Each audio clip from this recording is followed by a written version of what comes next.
Hello and welcome to our instructional video on solving algebraic equations.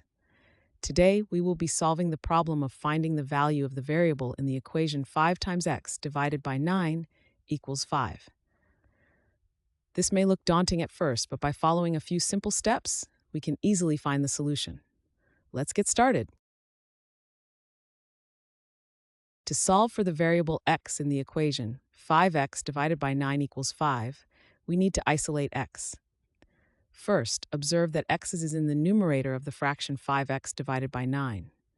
To get x by itself, we need to get rid of the fraction, so we'll multiply both sides of the equation by 9. This action will cancel out the 9 in the denominator on the left side.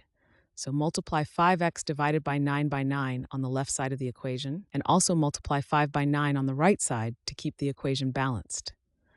This gives us 5x on the left side, because the 9's cancel out, equals 45 on the right side, because 5 times 9 is 45. Now we have 5x equals 45.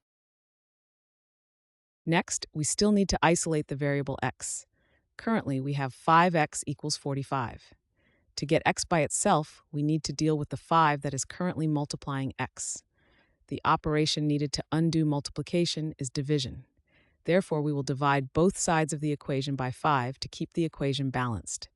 So 5x divided by 5 on the left side and 45 divided by 5 on the right side. This gives us x on the left side, because 5 divided by 5 cancels out to 1, and x times 1 is just x. On the right side, 45 divided by 5 simplifies to 9. This step is the final step, so the value of the variable x is 9. Thanks for watching. I hope this video has helped, and if it did, please drop me a like.